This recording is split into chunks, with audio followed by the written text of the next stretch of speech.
Have you ever tried to warn about something dangerous and found that nobody, absolutely nobody, believes you?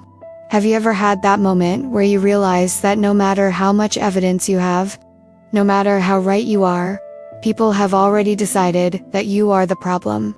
Emma Hartley had that moment on a Tuesday at 7 o'clock in the evening. In the city council chamber, under buzzing fluorescent lights that made everything seem more desolate.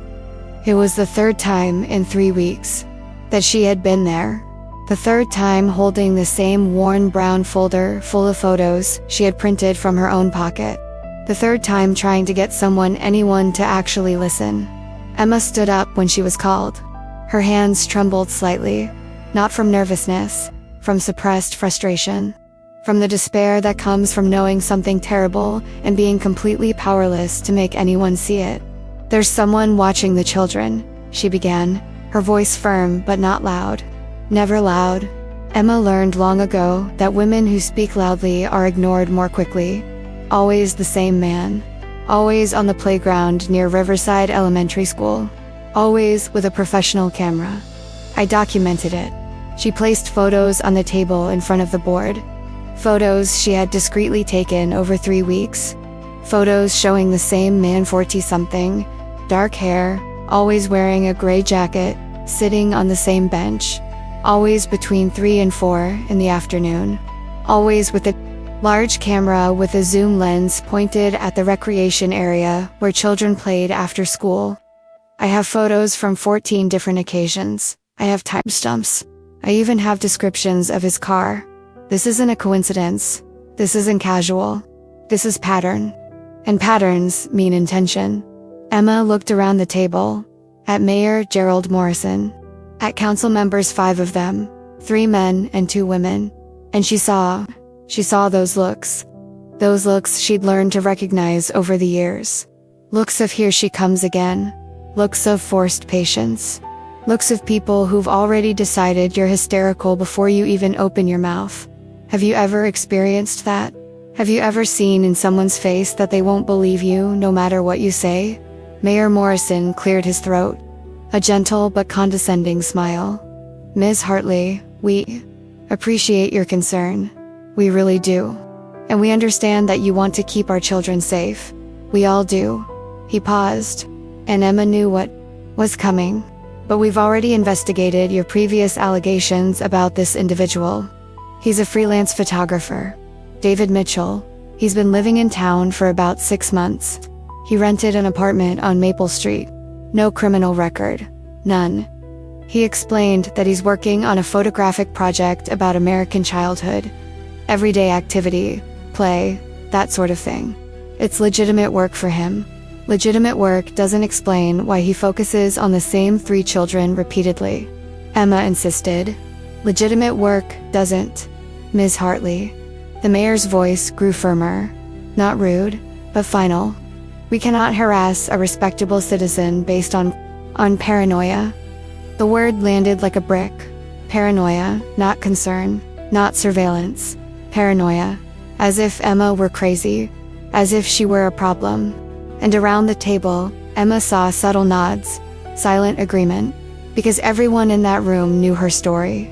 Everyone knew about 3 years ago, about the night that changed everything, about the serial killer and the overturned car, and how Emma was never the same afterward. And everyone had decided without saying it aloud but clearly that Emma Hartley was a woman, broken by trauma, who now saw danger everywhere. That her concerns were not valid. They were symptoms. "I'm not paranoid," Emma said, but her voice came out weaker than she intended. "I'm paying attention.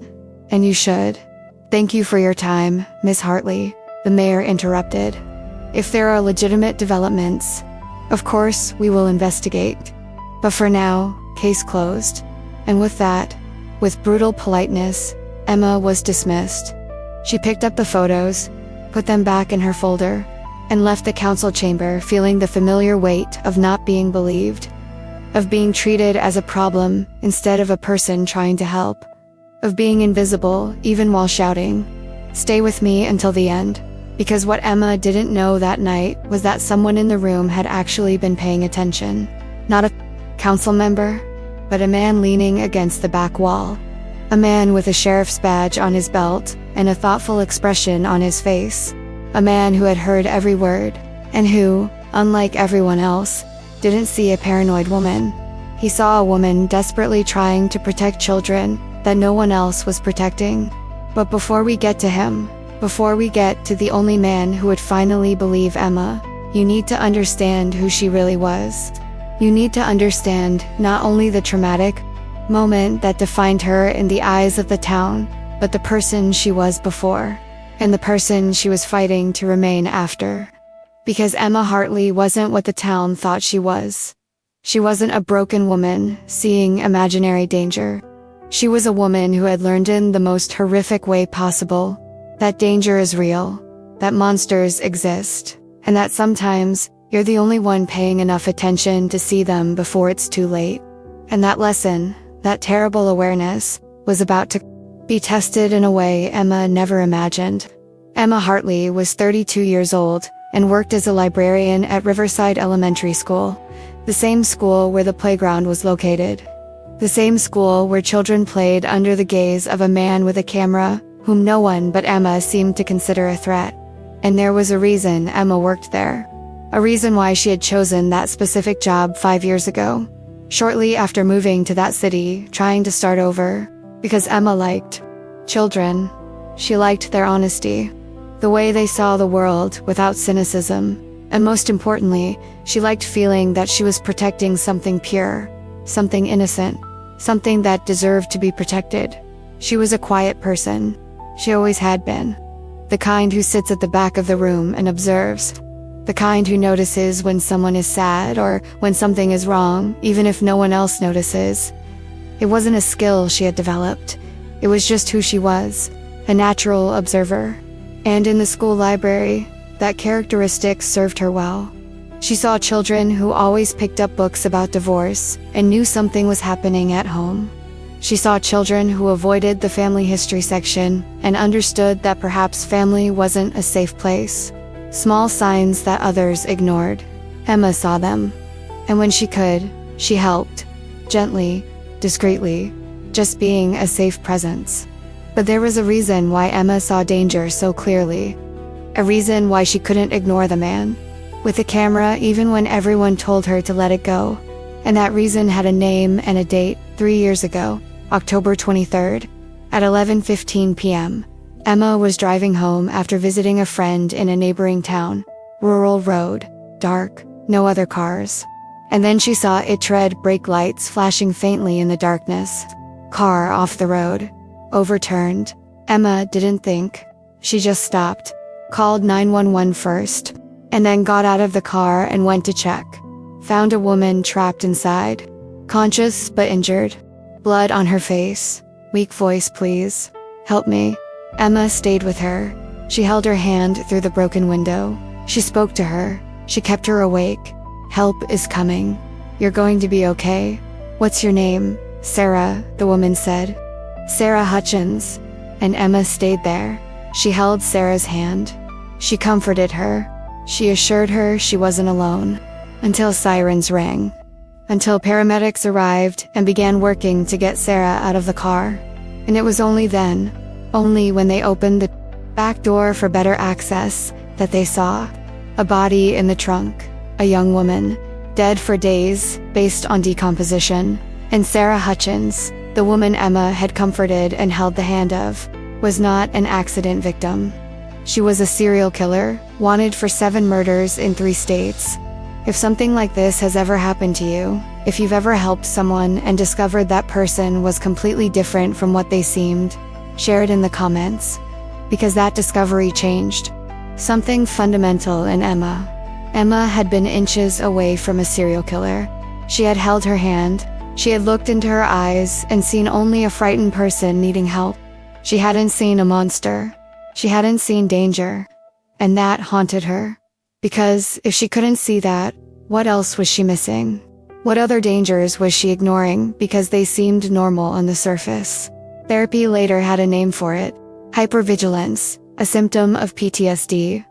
Emma spent hours in sessions with Dr. Patricia, Reeves trying to process trauma and reduce exaggerated fear response. But Emma didn't think it was exaggerated. Emma thought she was finally paying attention. Finally seeing the world as it really was: dangerous, unpredictable, full of threats hidden beneath normal surfaces. And if that meant she saw danger where others saw normality, then so be it. Better paranoid and alive than confident and dead. Or worse, better paranoid and able to protect others than confident in allowing them to be hurt. But the problem with being someone who sees danger everywhere is that eventually nobody believes you when the danger is real. Emma learned this the hard way. First, it was the man in the park. Emma had seen him sitting on the same bench every day of the week, alone, always watching children, never interacting with anyone, just observing. And something about that bothered her, so she reported it, called the non-emergency police, explained her concerns, and the police investigated, and discovered that the man was Michael Foster, a recently divorced father whose 6-year-old son played in that park. Michael couldn't approach his son directly. His ex-wife had a temporary restraining order during custody proceedings, so he went to the park, sat far away, and watched his son play because it was the only way he could see him. If this part resonated with you, if you ever made an assumption that was completely wrong, leave a like. It helps me know you're feeling this with me. Emma had been mortified. She had apologized, but the damage was done.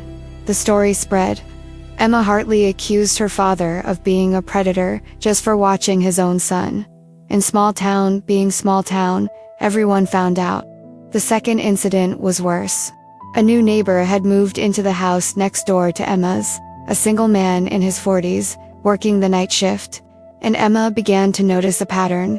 He carried large black plastic bags to the garage, always at night, always when he thought no one was looking, and Emma, with a mind trained to see worst-case scenarios, thought, well, she thought terrible things. Then she reported it, again, and the police investigated again, and discovered that the bags were simply clothes for donation. Neighbor Roger Chen was a widower. He was finally clearing out his deceased wife's belongings. He did it at night because that was when he worked, and because it was emotionally difficult, so he preferred the privacy of the darkness. Emma had turned a man's private grief into a police investigation. More embarrassment, more stories spread, and this time with a cruel addition. She's going crazy. Trauma broke her, and maybe Emma thought on dark, lonely nights, maybe they were right. Maybe she had broken. Maybe she could no longer trust her own judgment. But then came David Mitchell, a photographer who appeared in town 6 months ago, who rented a modest apartment, who seemed normal, polite, even, but who spent hours at the playground near the school, always with a camera, always focusing on children. And something about the way he looked, the way he positioned his camera, the way he always returned to the same 3 specific children. Something set off alarm bells for Emma. It wasn't paranoia this time. It was recognition. It was instinct trained by terrible experience, saying, this is wrong. So Emma began to document it, took photos, noted times, recorded patterns, and took it to the authorities. Repeatedly. And repeatedly she was ignored. Because this time, Emma wasn't just a worried woman. She was that woman. The one who raises wolves. The one who can't distinguish real from imagined. The one whose worries are symptoms, not warnings. If you want to see more stories like this, stories about people who see truths that no one else sees, subscribe to the channel. I bring these stories every week because they matter. And after the 3rd town council meeting, after being dismissed with the word paranoia still echoing, Emma left that chamber feeling something she hadn't felt before. Not anger, not frustration, but resignation. Resignation that no matter what she did, no matter how much evidence she collected, no one would listen. She was alone in this, and the children she was trying to protect. Well, Emma just had to hope that her instinct was wrong this time. That the council was right, that David Mitchell was just a harmless photographer. But Emma knew, deep down, that she wasn't wrong. And that knowledge, that terrible certainty without validation, was the loneliest kind of fear. Because at least, when you're scared and you have someone who believes in you, you can fight together. But what if you're scared and everyone says, fear is an illusion? You're stuck between trusting the world or trusting yourself. And Emma had learned the hard way. The world can be wrong, but if you're alone seeing the truth, you can be right and still lose. Still see tragedy unfold because no one acted when there was still time. And Emma was about to discover that sometimes, just sometimes, one person believing makes all the difference in the world. Now, I want to delve even deeper into this subject. Because understanding who Emma really was before that night with Sarah Hutchins is to understand why the trauma changed her so completely, and why the town, instead of seeing a survivor trying to protect others, only saw a broken woman who couldn't distinguish reality from imagination. Emma had grown up in a family where emotions were inconvenient. Her father, Richard Hartley, was an accountant, a man of numbers and logic. Her mother, Linda, was a math teacher, also logical, also rational. And Emma, an only daughter, learned early on that worry was unwelcome. That fear was invalid unless it could be quantified and proven. She remembered being 6 years old and having a nightmare. She woke up crying. She ran to her parents' room, and her father had sighed not angrily, but we're, said Emma, nightmares aren't real. Go back to bed and use logic. Monsters don't exist. Therefore, there's no reason to be afraid. And Emma had gone back, alone, to her dark room. And she had stayed awake the rest of the night because logic didn't make fear disappear. It only taught Emma not to talk about it. The transformation from a child who expressed emotions to a child who kept them bottled up was gradual but complete. By the age of 10, Emma had learned to observe in silence, to notice things, to process them internally. Because talking about worries was being dramatic, talking about fears was seeking attention. So Emma stopped talking and began to just see.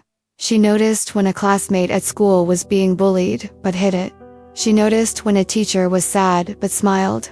She saw small discrepancies between what people showed and what they really felt. And she kept her observations to herself, because nobody wanted to hear them, especially not her family, who valued facts over feelings. Emma went to college at 18. She studied library science because she liked books, silence, structure, because libraries were places where observation was valued, where you noticed what people read, what they were looking for, what they needed, and you helped quietly, without drama. Without excessive emotion, just calm usefulness. She worked in a university library for 5 years, good at her job, respected, but lonely, because Emma never learned how to make deep connections. She never learned how to trust people enough to let her guard down. And then, at 29, she was driving down that country road, and she stopped to help. And she held Sarah Hutchins' hand. And for the first time in her life, Emma had set aside her observational instincts. She had only seen a person in need of help. She had chosen compassion over caution, and it almost cost her a life. Because Sarah, in the minutes before paramedics arrived, while Emma held her hand, had said something strange. Something Emma didn't register until later. Sarah had said, "You're good. Better than others. They deserved it." At the time, Emma thought Sarah was in shock, delirious, but later, when the truth came out, when the body in the trunk was identified as the most recent victim, when more bodies were found, Emma realized Sarah was lucid. She was talking about victims, about people who deserved to die according to her distorted logic. The impact of that realization was devastating, because Emma had comforted a serial killer, had held her hand, had said, "You're going to be okay." And Sarah had looked into Emma's eyes and seen kindness, and probably thought, "I would have spared this one." And that thought of having been deemed worthy by a monster broke something in Emma, because it meant she hadn't seen it, hadn't noticed it. All her observation training, all her skills in noticing discrepancies, and she had completely failed to see danger inches away. Therapy began 2 weeks later. Dr. Patricia Reeves was kind, competent, and she diagnosed Emma with PTSD. What you're experiencing is normal. Hypervigilance is a common response to trauma. You're looking for threats because your mind is trying to ensure you're never caught off guard again. But the threats are real, Emma had insisted. I'm not imagining it. I'm just paying attention now, seeing what I was ignoring before. Emma, there's a difference between healthy attention and pathological hypervigilance. You need to learn to distinguish between real and perceived threats. Otherwise, you'll live in a constant state of fear. And Emma had tried, really tried. She did exercises. She practiced cognitive reappraisal. She tried to question every worry. But the problem was, sometimes worries were valid. Sometimes what seemed like paranoia was just sharp perception. And how do you distinguish? How do you know when to trust instinct and when to ignore it? Especially when instinct had failed so catastrophically before. Emma's journey in the 3 years since that night has been one of increasing isolation. She had moved to a new city, started a new job, tried to start over, but trauma traveled with her. And it manifested in reports, in calling the police, in seeing patterns that were sometimes real and sometimes projections. And each time she was wrong, each time an investigation proved her concerns unfounded, a piece of Emma's credibility died, until no one took her seriously anymore, until she became a joke. Emma Hartley and her conspiracy theories. Emma seeing imaginary danger again. And worse, were the people who tried to be kind about it, who said things like, "We understand you've been through trauma, but you need to work on it. You need to stop projecting fears onto innocent people," as if Emma wasn't working. As if each therapy session, each attempt to question her own instincts, each moment of doubt wasn't work. As if it were easy to live in. A world where you can't trust your own judgment but also can't trust anyone else's. Emma had become trapped between two equally paralyzing fears. The fear of ignoring a real threat and the fear of creating an imaginary one. And that paralysis, that constant uncertainty, was a special kind of torture. But then David Mitchell appeared. And something about him was different. It wasn't vague. It wasn't based on a single strange behavior. It was pattern. A documentable, verifiable, concrete pattern. 14 times over 3 weeks. Always the same place. Always the same time. Always the same camera. Always the same 3 children in focus. Emma had meticulously documented everything, because she knew no one would believe her without solid evidence. She had photos with timestamps. She had detailed notes. She had even tried to find David's published photographic work and online portfolio, a website, anything that would validate his story of a project about American childhood. And she found nothing. No online presence. No published work. No clients. Just a man with an expensive camera and a convenient story. And yet, even with all the documentation, even with evidence that any competent investigator would see as a red flag, no one believed her, because Emma was that woman, and a reputation, once tarnished, is almost impossible to restore. The most painful revelation came when Emma tried to speak to the parents directly. She chose one of the 3, the mother of Sophia Reed, the 8-year-old girl David consistently photographed. Emma waited in the school parking lot until Jenny Reed arrived to pick up her daughter. "Mrs. Reed, may I speak with you for a moment?" Jenny had looked cautiously. "About what?" "About the man who has been photographing Sophia. I have concerns." "You're Emma Hartley." It wasn't a question. Yes. I've heard about you. About how you accuse people of being predators without reason. About how you're about your problems. "They're not problems," Emma had said, trying to keep her voice calm. "They're legitimate concerns based on observation. If you just look at photos." But Jenny was already backing away. "Stay away from my daughter. And stay away from me." I don't need an unstable person scaring Sophia with paranoia. And she was gone, taking Sophia girl with blonde braids and a unicorn backpack by the hand. And Emma was left there, in the parking lot, holding a folder of evidence that no one wanted to see, feeling the crushing weight of being right and being completely powerless to make anyone listen. And it was that moment, that final rejection by the person she was trying to protect, that almost broke Emma. Because what do you do when you see danger, when you document danger, when you try to warn about danger, and you're treated as if you were the danger? When protection is seen as paranoia, when surveillance is seen as harassment. Emma thought about giving up. She thought about just stopping, about letting David Mitchell do whatever he was planning and washing her hands of responsibility. Because if no one wanted her protection, if no one valued her attention, why keep sacrificing herself? Why keep being seen as crazy when she could just stay quiet and be seen as normal? But there was a problem with that. A problem that kept Emma awake at night, that made her return to the playground day after day, even knowing that the town judged her. The problem was, Emma remembered Sarah Hutchins. She remembered not seeing anything. And if Emma didn't act now, if she didn't try to protect those 3 children, and something happened, how would she live with that? How would she live knowing that she had seen something and done nothing? That she chose reputation over responsibility? So Emma continued. She continued documenting. She continued reporting. She continued trying to get someone to listen. And after the 3rd town council meeting, when she left that chamber with the word paranoia echoing in her mind, she didn't know she had been heard. Not by the council, not by the mayor, but by a man leaning against the back wall. A man with a sheriff's badge and a thoughtful expression. A man who had seen not a hysterical woman, but a woman desperately trying to protect children that no one else was protecting. A man who was about to do something that would change everything. Believe her. Comment below. When you're right about something but everyone says you're wrong, how? Do you know whether to trust yourself or the world? Now I want to delve even deeper into this subject. Because what happened in the months following that council meeting wasn't just Emma being ignored. It was Emma being actively silenced.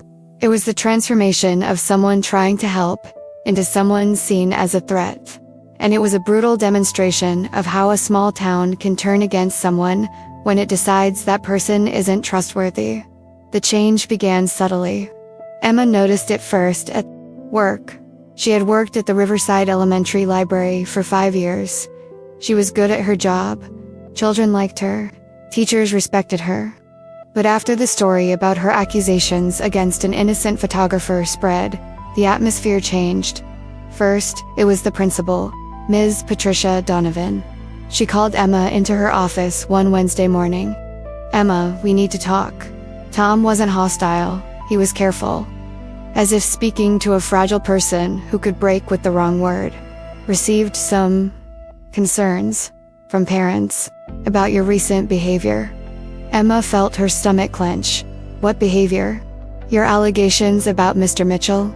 And apparently you've been confronting parents in the parking lot, trying to show photos, talking about danger to children." "I was trying to warn you about Emma." The principal sighed. "I know you've been through a traumatic experience, and I understand that it has affected you. But you can't use your position here to pursue personal agendas or spread panic based on unfounded fears." The transformation from respected employee to problem to be managed happened in that conversation. "I'm putting you on administrative leave. 2 weeks paid. Use the time to maybe increase therapy, work on some things. And when you come back, I need you to focus only on library work. No talking to parents about unrelated concerns. No taking pictures of people. Understood?" "Understood," Emma said. Because what else could she say? But she understood the real message. Shut up, or lose your job. And it wasn't just work. Emma started noticing stares in supermarkets, whispers when she passed by. People who used to greet her now avoided eye contact. And then the comments began. Direct, cruel, brutally honest about what the city thought. Emma was in line at the post office when she heard two women behind her. They weren't speaking quietly. They wanted her to hear. "It's her. The crazy woman who keeps harassing that photographer. I heard she's obsessed, like a stalker. Poor man just trying to do his job. She needs help. Seriously. Someone should do something before she hurts someone." Emma turned. "I'm not crazy, and I'm not harassing anyone.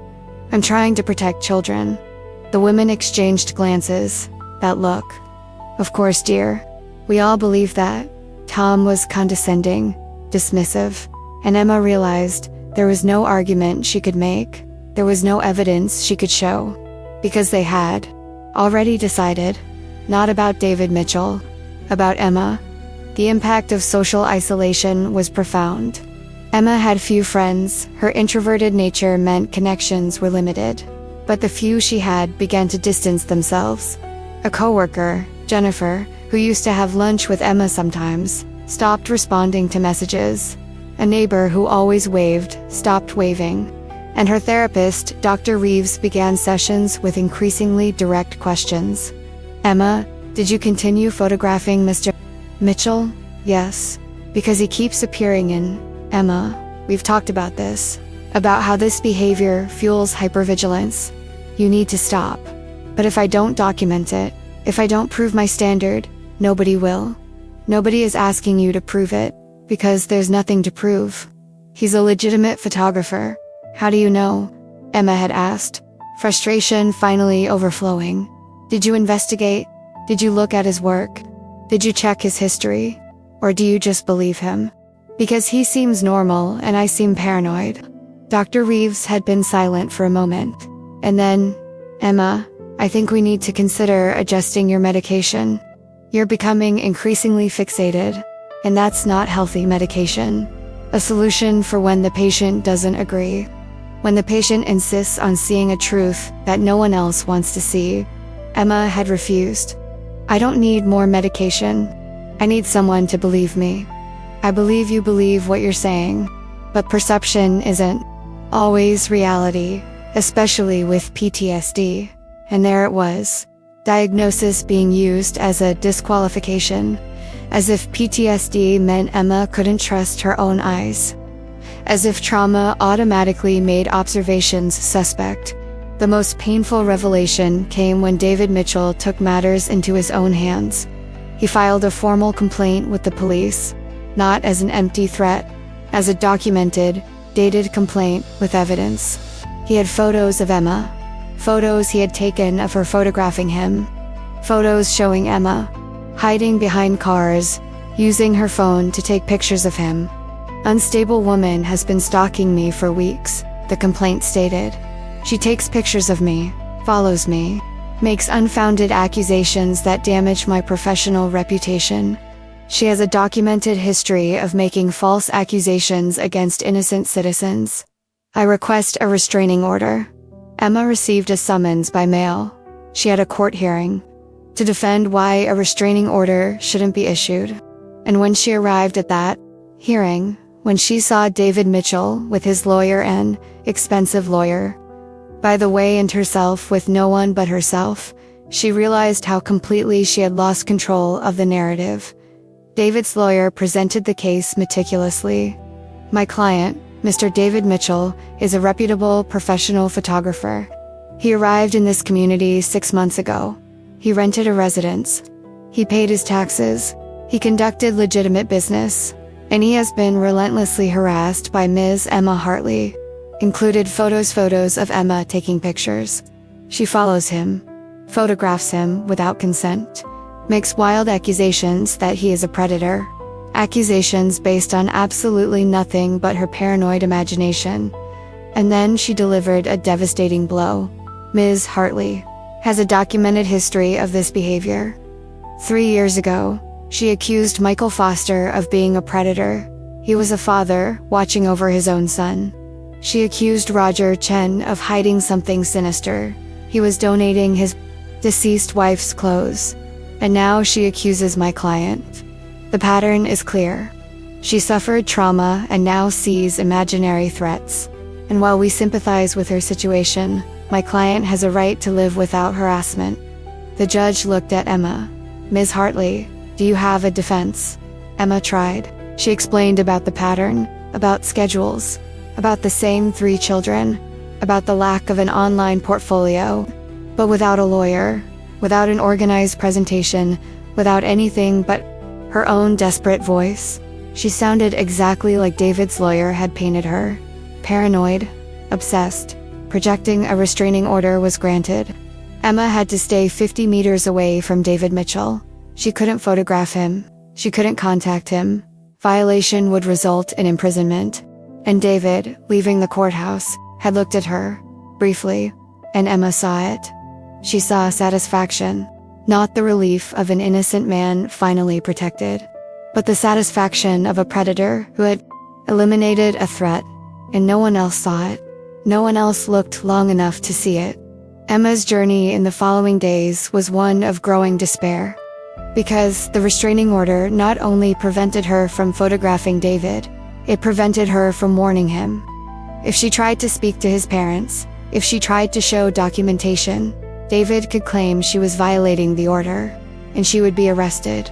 And everything I had documented would be dismissed as the obsession of an unstable woman. Emma was trapped, and David knew, and he continued. He continued showing up at the playground. He continued taking pictures. He continued focusing on Sophia Reed, on Tommy Chen, on Lily Martinez's 3 children Emma had identified as primary targets. And Emma could only watch, from afar, powerless to do anything, feeling overwhelmingly powerless, knowing and unable to act. And it was at that point of complete defeat, that Emma considered giving up. Not just on warning about David, but on everything. On trusting her instincts, on seeing patterns, on caring. Because caring when no one listens, when every attempt to help results in being more isolated, more discredited, more treated as a problem, what was the point? Emma sat in her apartment one Thursday night, curtains drawn, lights off, only the TV light flickering, and she thought, maybe everyone is right. Maybe she was paranoid. Maybe David was just a photographer. Maybe Emma had projected so much fear onto the world that she created threats where none existed. Maybe she should just stop, take medication, accept the diagnosis, live a quiet life where she saw no danger because she no longer looked. It would be easier. It would be much easier. But then she thought of Sophia Reed, an 8-year-old girl with blonde braids and a unicorn backpack. A girl whose parents didn't believe Emma. A girl David kept photographing.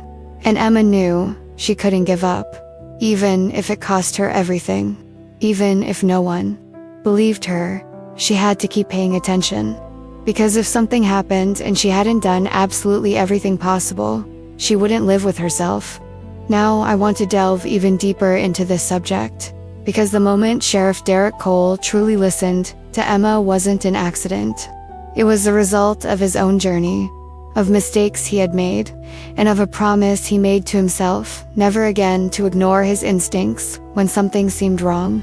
Derek was 38 years old, 15 years as a law enforcement officer, the last 5 as the county's elected sheriff, and he carried the weight of a decision he had made 7 years earlier.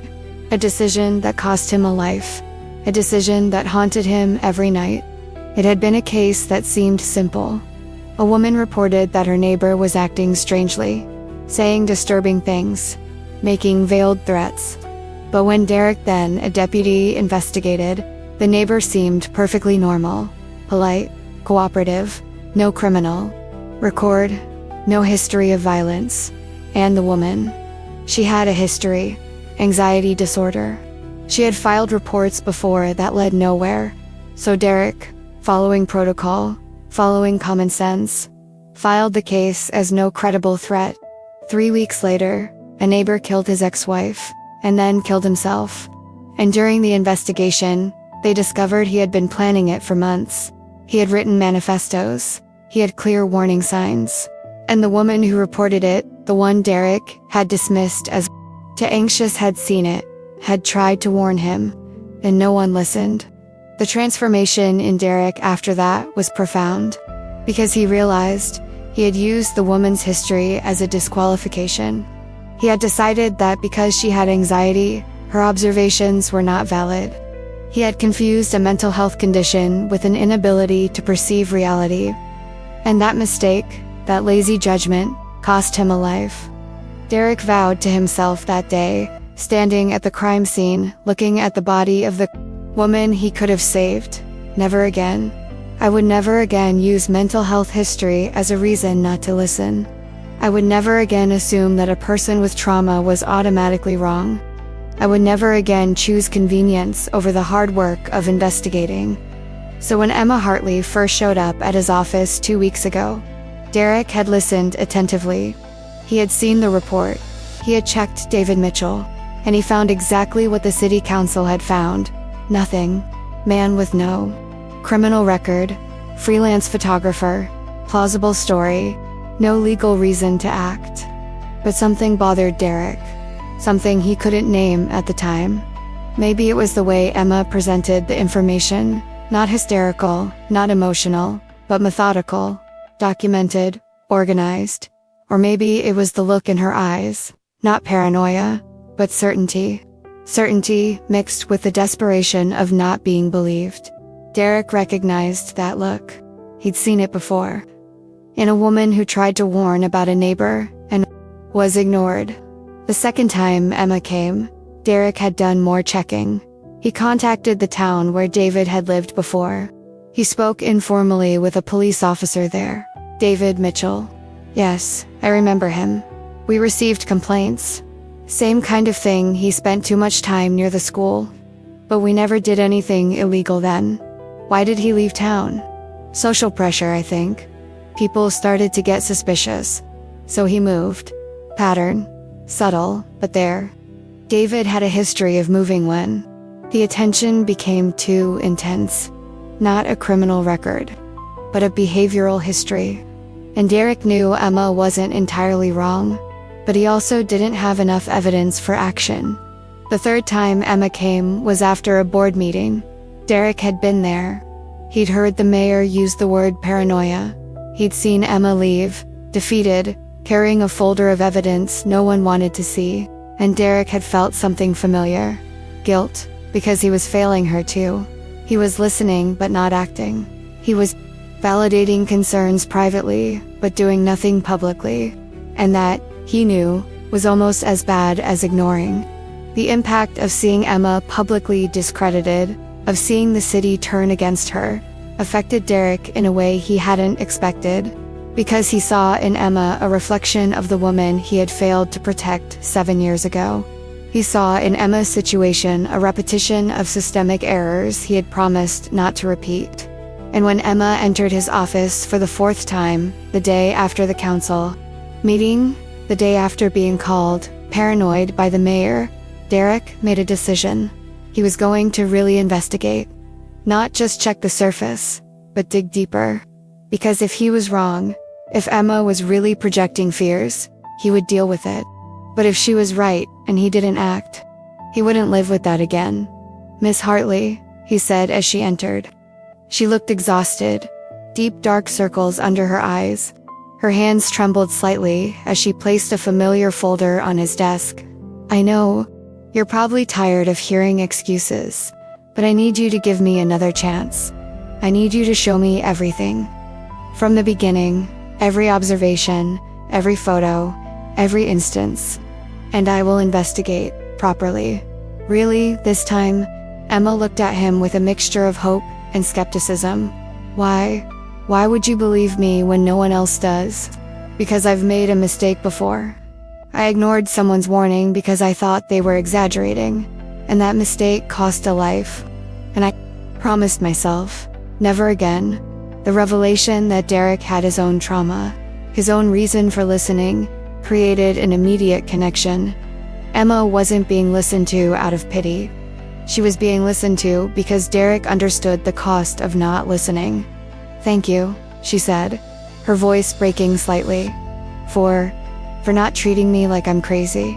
You're not crazy. You're paying attention. And there's a difference. Derek pulled out his notebook. "Now show me everything." Emma opened the folder, and for the first time in weeks, someone looked with real attention.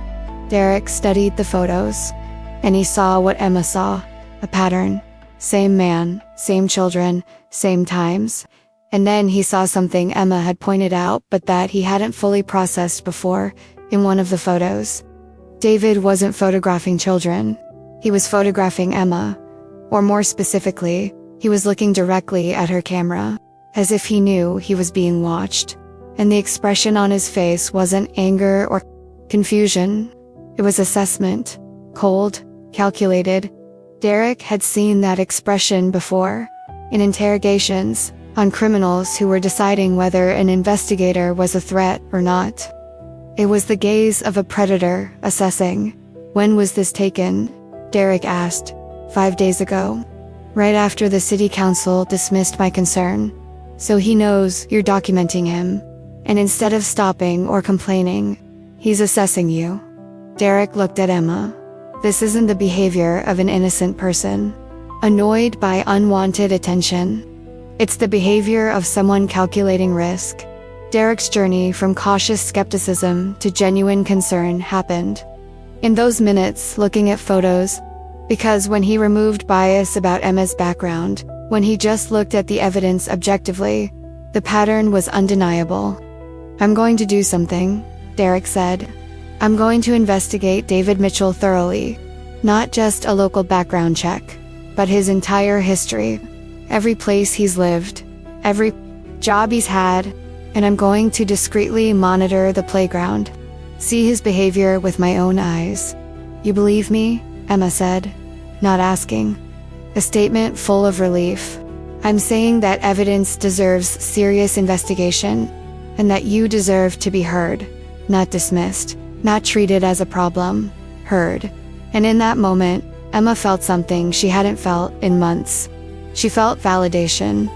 Not validation from the therapist saying, "I understand you believe this," but validation from an authority figure saying this deserves attention.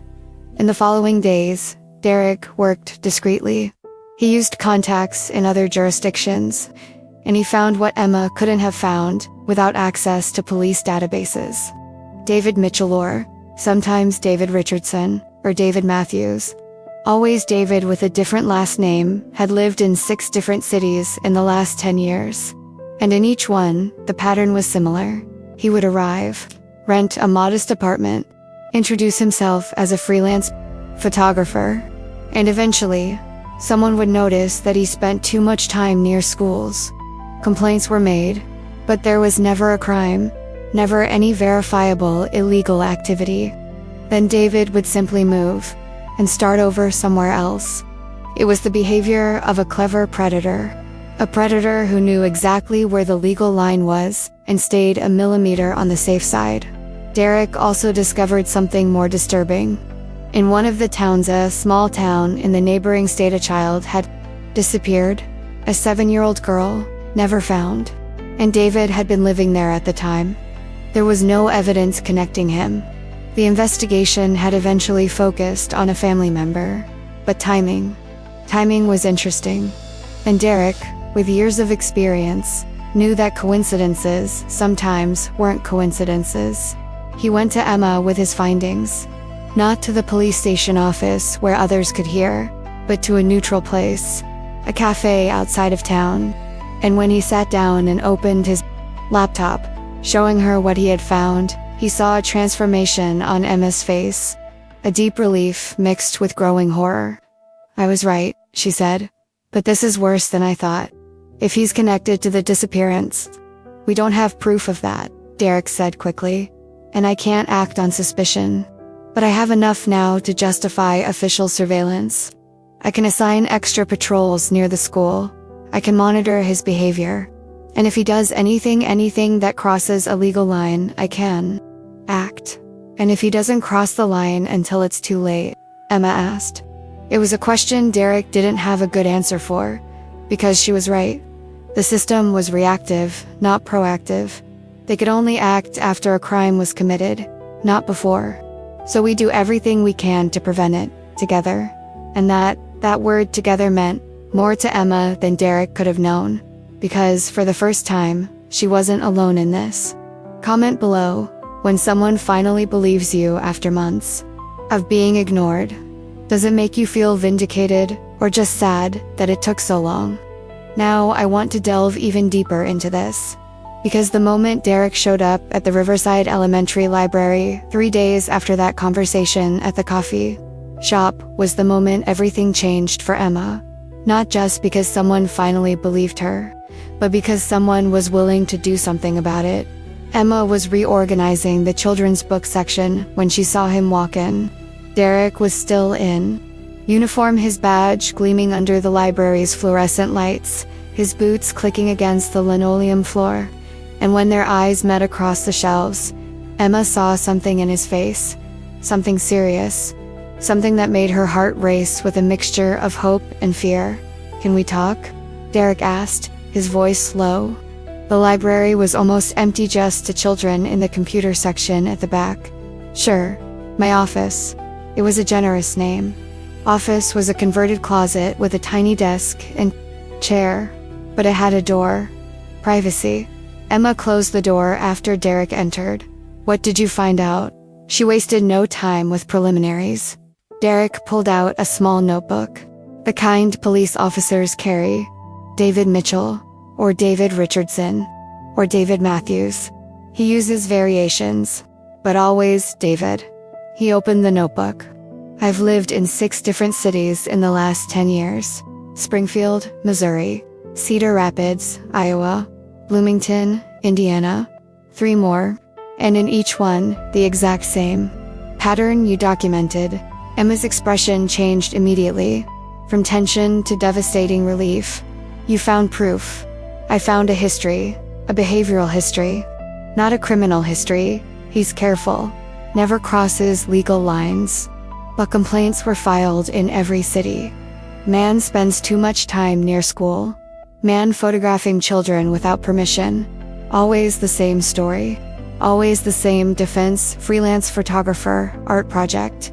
Derek looked directly at Emma, and always, he eventually moves, usually after social pressure becomes intense, before an investigation can really begin.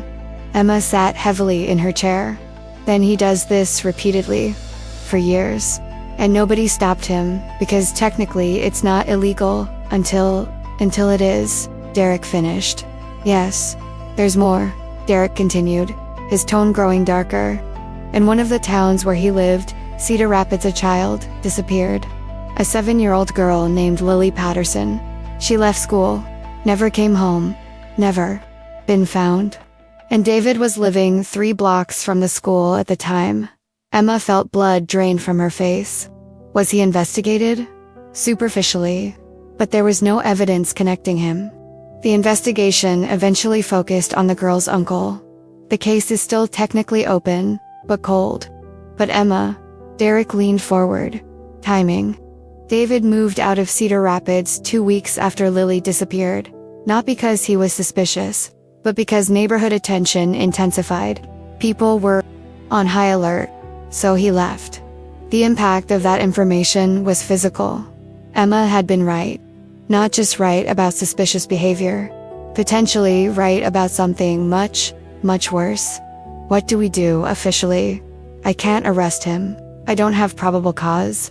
He technically hasn't committed a crime I can prove. But I can do surveillance. I can assign extra patrols near the school. I can even go there myself, when I can." "And you?" Derek hesitated.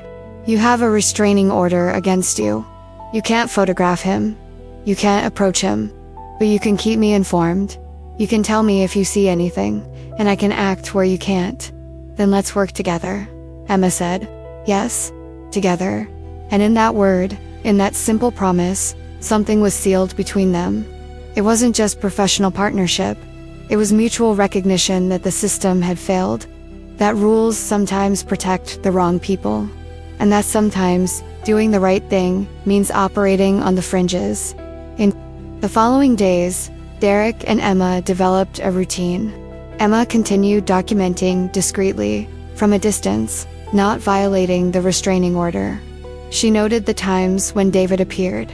She observed patterns, and she sent information to Derek via coded messages because Emma was paranoid enough to think David might be monitoring her communications, and Derek was experienced enough not to rule out the possibility. Derek, in turn, did what Emma couldn't. He went to the playground at strategic times. He observed David directly, and he saw exactly what Emma had described. Behavior that wasn't illegal but was wrong. The way David positioned himself, always with an angle that captured not only children playing, but children in vulnerable moments, tying shoes, crouching down, angles that any legitimate photographer would avoid because they were inappropriate. And always, the same 3 children were the focus. Sophia Reed, Tommy Chen, Lily Martinez. Derek began to recognize them, and he began to feel something he hadn't felt in years. Proactive fear. Fear not that a crime had happened, but that it was about to happen. And he was powerless to prevent it because the system didn't allow prevention, only reaction. The revelation of how limited Derek was by law came when he tried to take his concerns to the captain. Captain James Morrison, a man in his 50s who had seen it all, listened with an increasingly skeptical expression. So you're telling me that based on a history of strange behavior and Emma Hartley's theory, you want me to authorize 24/7 surveillance of a citizen who hasn't committed a crime? Not 24/7, just increased presence near the school, as a preventive measure. Preventive based on what? On a woman with a history of false accusations. Her history is more complicated than that, Derek argued. And David Mitchell's pattern in multiple cities is concerning, but not illegal. Derek, do you know how many lawsuits we've received? How many complaints? We can't harass someone because their behavior makes you uncomfortable. You need a crime. You need evidence. You need probable cause. And if we wait until there's a crime, it might be too late, Derek said. It might, but that's the job. We react to crimes. We don't arrest people based on what they might do. The captain sighed. Look, I understand your frustration, but my hands are tied. Unless Mitchell does something illegal, something provably can't authorize resources. Derek left that office, knowing he was alone in this. Officially alone. Which meant that any surveillance he conducted would have to be done on his own time. Without departmental support. Without resources. Just him. Derek's journey from protocol-following cop to cop, operating on the fringes, was swift. Because he weighed options. Follow the rules, and potentially allow a child to be hurt, or bend the rules, and potentially prevent tragedy. It wasn't a difficult choice. It was an obvious choice, but it came with risk. If something went wrong, if he acted without authorization and was prosecuted, his career was over. But Derek had learned long ago that a badge meant nothing if it wasn't used to protect. He told Emma about his conversation with the captain. They met again at the cafe outside of town, their place now, a place where no one they knew went. So officially, we don't have backup, Emma said. Officially not. But I'm not going to stop. I'll keep monitoring. In due course, if necessary. You're risking your career, Emma said. You're aware of that, right? I am. Derek looked at her. And you're risking your freedom. A restraining order means that if David alleges you violated it, you go to prison. But you're still documenting it. Why? Emma didn't hesitate. Because if something happens to those children and I didn't do everything I could, I won't live with myself. I've been through this before, held a monster's hand and didn't see it. I won't let it happen. Again, not when I can prevent it. And Derek understood, because he felt the same way. The same impulse to protect, even at a personal cost. And in that shared understanding, in that recognition that both were willing to sacrifice to do the right thing, something deeper grew between them. Respect, admiration, and beginning of a connection that went beyond professional partnership. But while Derek and Emma worked together, building a case based on observation and pattern. David Mitchell wasn't idle, he was also watching. He'd noticed increased surveillance. He'd noticed police patrols passing by more frequently. He'd seen Derek on the playground multiple times, and he'd connected the dots. Emma had gained an ally, and that ally had a badge, which meant David had a problem. Not an insurmountable problem, but a problem that needed managing. And David, who had operated successfully for years, who had avoided detection in 6 cities, who was intelligent and patient and calculating, began to do what he always did when the pressure mounted. He began to plan his exit. But this time, with a difference. This time, before leaving, he was going to send a message. He was going to show Emma and her protective sheriff that they couldn't stop him, that he was smarter, faster, and that there were consequences for interfering. Now I want to delve even deeper into this subject, because the 10 days between that conversation at the coffee shop and Sophia Reed's disappearance were 10 days of slow, terrifying escalation. They were 10 days where David Mitchell showed exactly how intelligent and dangerous he truly was. And they were 10 days where Emma and Derek realized they were fighting something much bigger and more organized than they had imagined. It started subtly. Derek had assigned extra patrols near Riverside Elementary, officially as preventive presence in school area. The captain couldn't argue with that. It seemed reasonable, responsible. And Derek himself would drive through the playground every afternoon between 3 and 4. Always in a marked patrol car.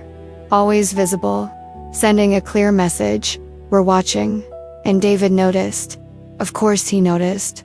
A man who had operated undetected for years wasn't stupid. He saw increased patrols. He saw Derek specifically. And instead of retreating, instead of quietly disappearing as he had done in other cities, he did something different. He escalated. The first indication came when Emma left work on a Tuesday. She had returned from administrative leave. 2 weeks had passed. She needed the job, so she went back. And when she got to her car in the school parking lot, she saw him, David Mitchell, leaning against his own car, 3 seats away from hers. Just waiting, watching, not doing anything technically illegal. Just being there. Emma froze. A restraining order required her to stay 50 meters away from him. But he was less than 10 meters from her car, and he knew it. He was testing, seeing if she would violate the order to get to her own car. The transformation on David's face when he saw Emma was unsettling. Not anger, not fear, but cold satisfaction, like a chess player who has just made a winning move. Emma turned. She went back inside the school. Her hands trembled as she pulled out her phone and called Derek. "He's here.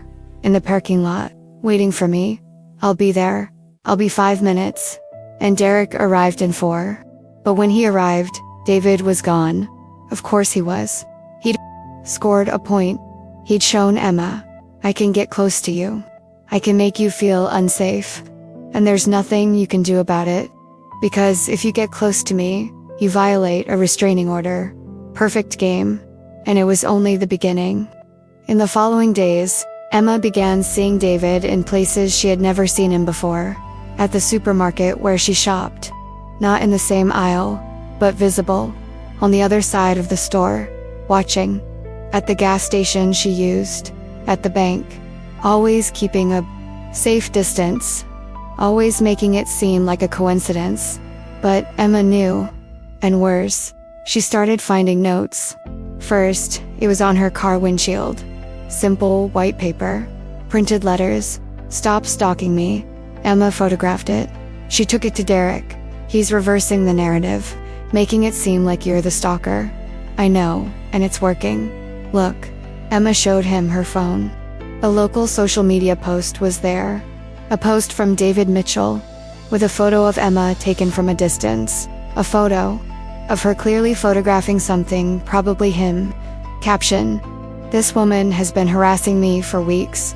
I have a restraining order, but she keeps showing up wherever I go. I feel unsafe in my own city. Can anyone help?" The impact of that post was immediate. Comments poured in. That's terrifying. She seems unstable. Poor thing. She must be obsessed.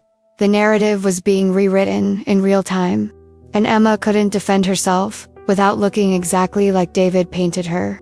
He's good at this, Derek said, studying the post. Very good. He knows exactly how to manipulate public perception. So what do? We keep doing what we were doing. We document. We keep watching. And we wait for him to make a mistake. But David wasn't the type of person who made mistakes. David was the type of person who forced others to make them. The fourth day of climbing brought something more disturbing. Emma was at home at night when she heard a sound, something against the window, as if someone had thrown a stone. She went to the window carefully. She looked out.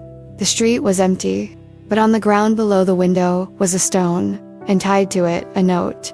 Emma called Derek immediately. She didn't move a stone. She waited for him to arrive. And when Derek picked up the note wearing gloves, preserving possible evidence, and read it, his face hardened. You should have kept quiet. A clear threat. Direct. And Derek knew he was escalating to something. You can't stay here, he said. It's not safe. Where am I going? Hotel. Out of town. I'll pay. Derek, you don't need to. I do. Because if something happens to you, if I ignored warning signs and you get hurt, I won't live with that. And there was so much weight in those words. So much history. So much of Derek's own trauma leaking out. Emma saw it. She saw a man who carried the guilt of not having protected someone before, and who was determined not to let it happen again. Okay, she agreed. Okay, the journey, that night, Emma packing her suitcase quickly. Derek, waiting. Driving silently to a hotel in a neighboring town, checking the room in his own name, checking every corner before leaving her, was fraught with tension that wasn't just about danger. It was about a growing connection between them. A connection built on deep trust and shared vulnerability. You'll be fine here tonight, Derek said as he left her in the room. Lock everything. Don't open it for anyone except me. Is your phone on? Yes, anything you. Call me, Derek. Thank you. For everything. For believing. For protecting. He looked at her. And for a moment, there was something more in his eyes. Something beyond professional duty. Sleep. Tomorrow we'll figure out the next steps. But neither slept. Emma at the hotel. Derek at home. Both knowing they were reaching some kind of climax. And then it came. On a Thursday, a hot September day, a clear blue sky. A day that should have been perfectly normal. Sophia Reed left Riverside Elementary at 3:15 p.m. as she always did. Same time, same route, a 10-minute walk home. A route she'd taken hundreds of times. A route her parents had approved as safe because it was daylight, through a quiet residential neighborhood, with adults always around. Derek was on patrol at that time. He saw Sophia leave. He saw her start walking. And something in him, instinct, experience, premonition, told him to follow her discreetly. So he did, keeping his distance, just making sure she got home safely. But 2 blocks from the school, Derek received an emergency call. A car accident on the highway. Multiple victims. Every officer available needed to respond. Derek looked at Sophia still walking, backpack on her back, completely unaware of the danger. And he looked at the radio. And he made a decision he would regret for the rest of his life. He responded to the accident. Because it was his job. Because victims needed immediate help. And because Sophia was only 8 minutes from home in broad daylight, she would be okay. Except he wasn't. Sophia Reed never came home.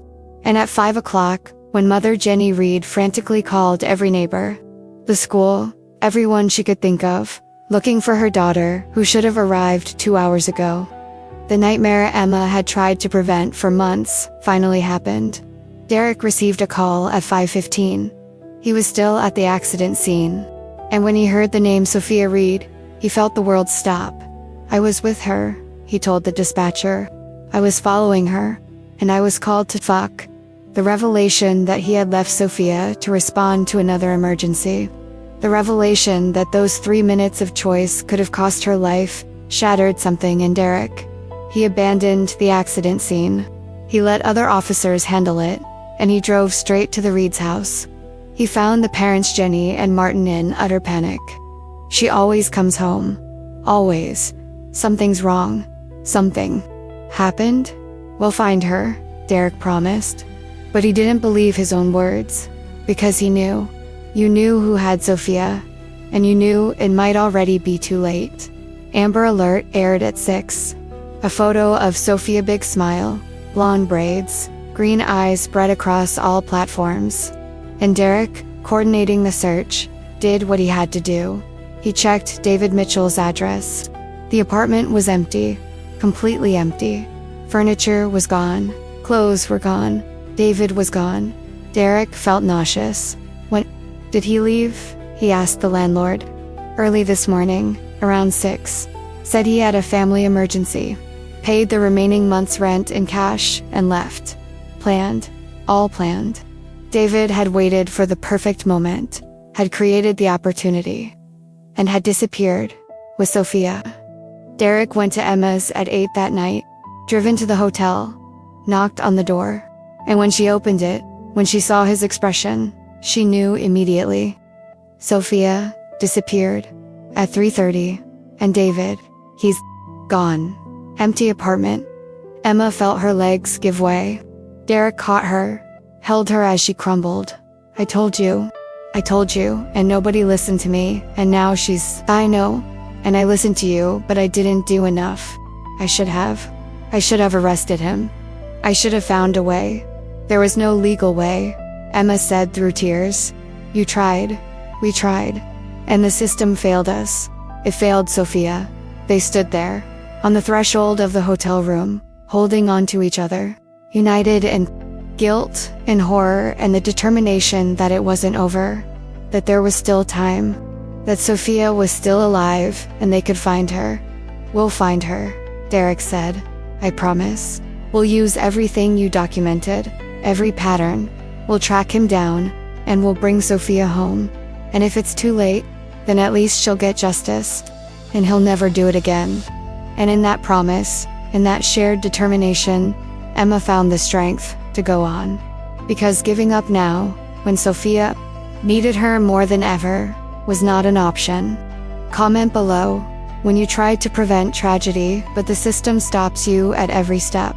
Is it your fault for not doing more, or the system's fault for not allowing it?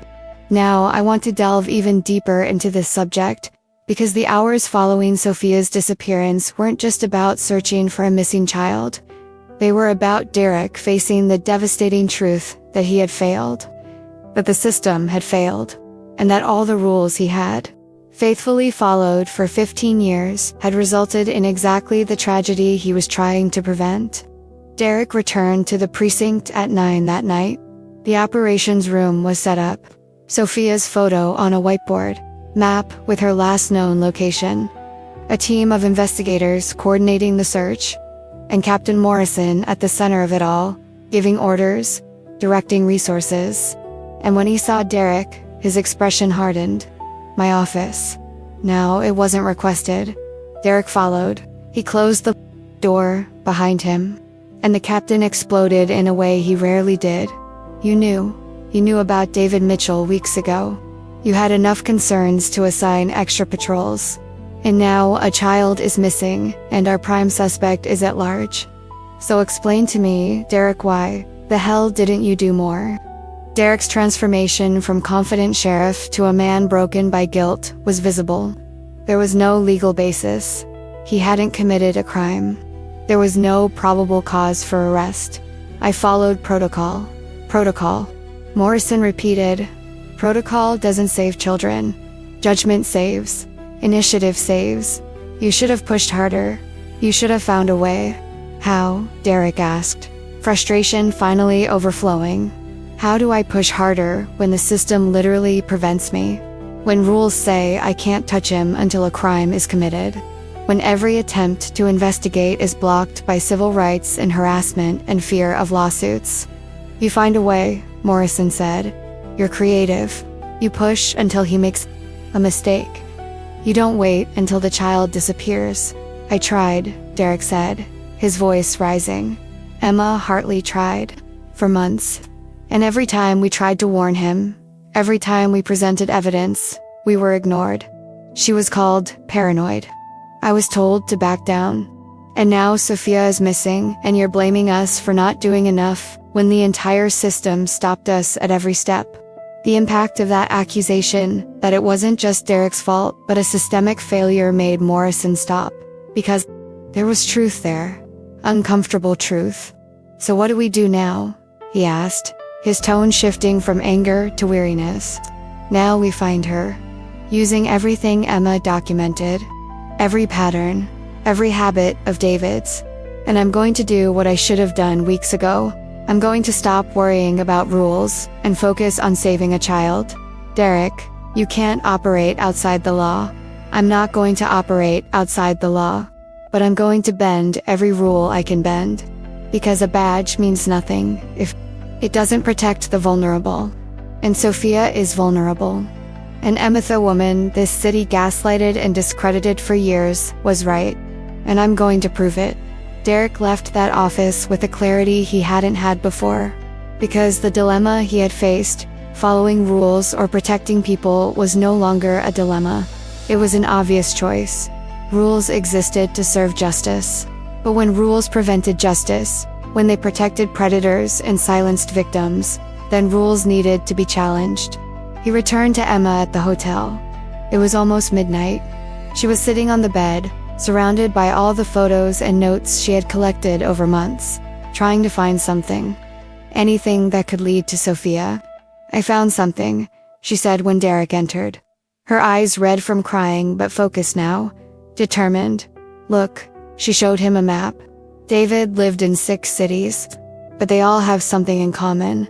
The revelation Emma had found was simple but crucial. Every town has an isolated body of water within an hour. Lake, reservoir, remote place where someone could have a cabin or camp without being disturbed. She pointed to a map. In Cedar Rapids, where Lily Patterson disappeared, there's a reservoir 50 minutes away. In Springfield, Stockton Lake. Here, she touched the local map. We have Harmon Reservoir, 45 minutes northeast. Wooded area, few cabins, isolated. Derek looked at the map, and he knew Emma had something. How did you figure this out? Because that's what I would do. If I were a predator. If I needed an isolated place where no one would hear. Where I could do whatever I wanted without interruption. Emma's journey from gaslighting victim to active investigator was complete at that moment. Because she was no longer just documenting and reporting. She was solving. She was using her own trauma, her own hypervigilance, to think like a predator. And she was finding answers that no one else had found. We need to. Check, Derek said. Now, officially, I don't have probable cause to obtain a warrant to search private property in the area. But I can patrol. I can check public campsites. And if I happen to see something suspicious, you can investigate, Emma finished. I'll go with you, Emma. I can't take you officially. You're a civilian, and the restraining order is still in effect. So, not officially.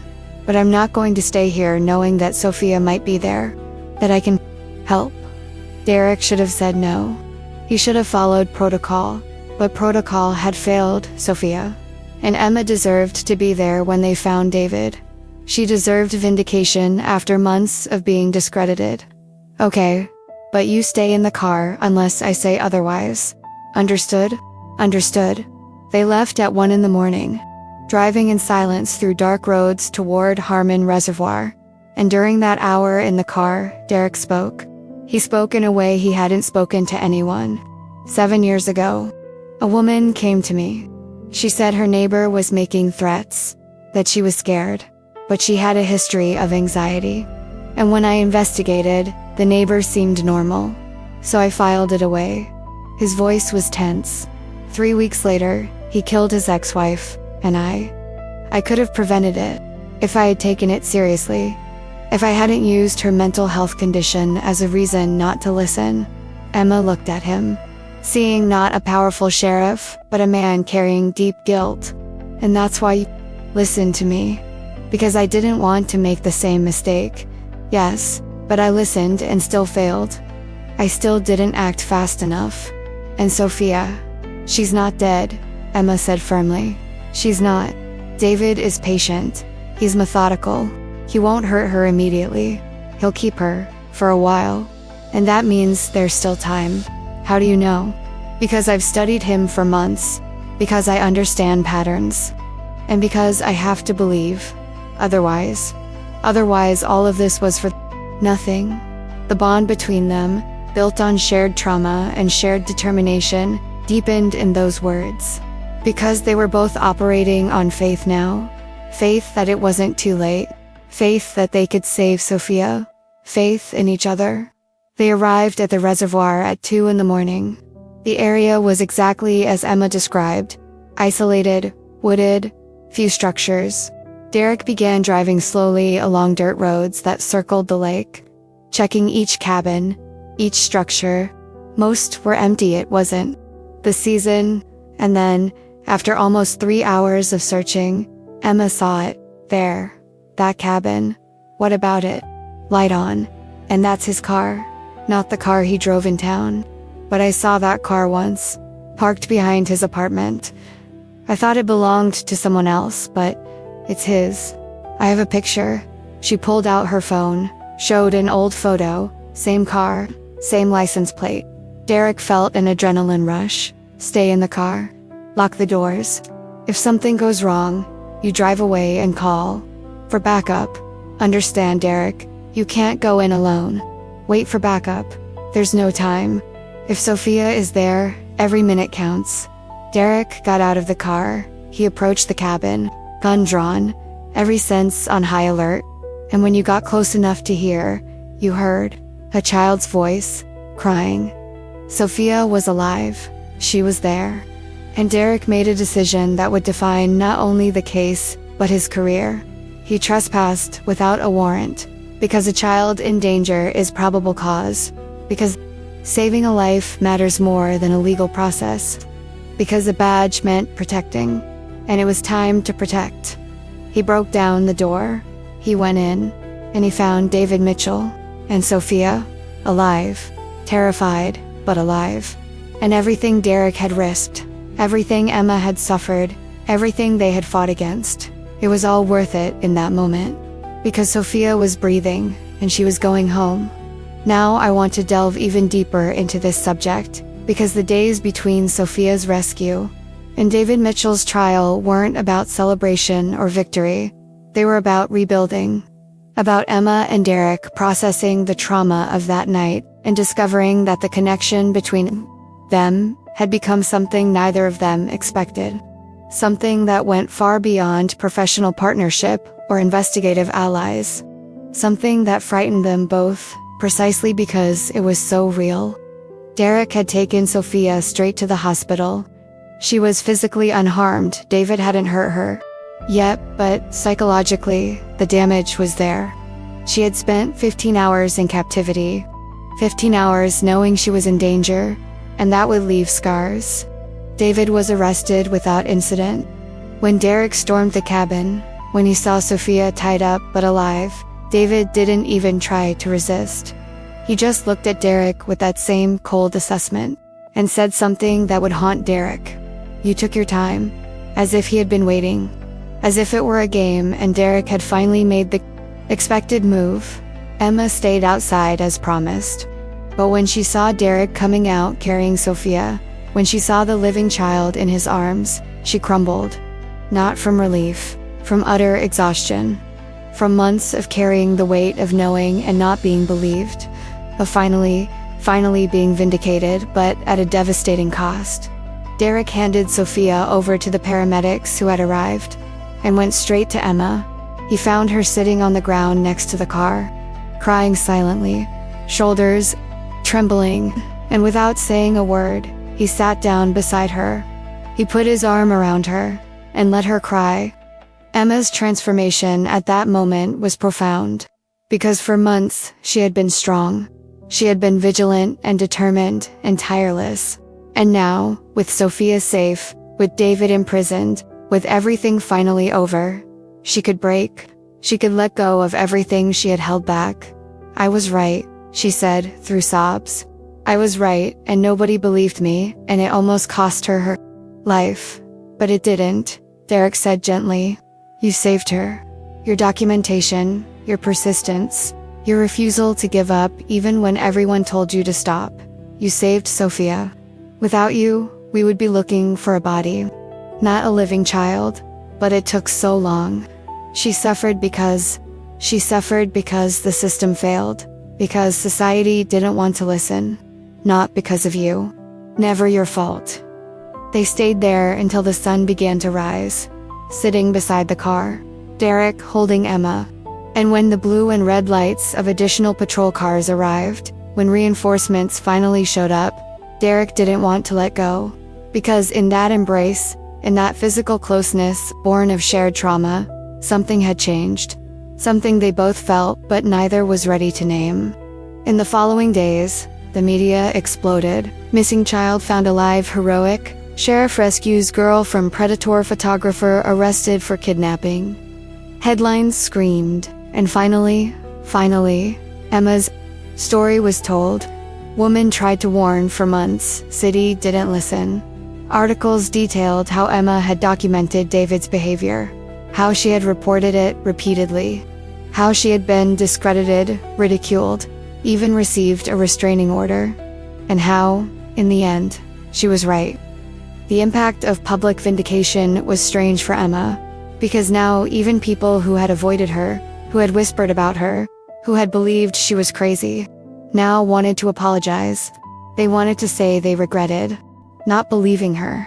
But apologies were empty, hollow, because where were they when Emma needed them? Where were they when Sophia could still have been protected before the trauma? Emma returned to work at the library. Director Donovan called her into her office. "Emma, I don't know what to say. I was wrong. Completely wrong. And I deeply regret it." "Thank you," Emma said. But she felt nothing. Not satisfaction. Not anger. Just exhaustion. "We want you to know that you have a place. Here. Always. And if you need time..." "I need to work," Emma interrupted. "I need normalcy. I need routine." Because work was an anchor. It was something familiar amidst the chaos. But work also meant seeing children.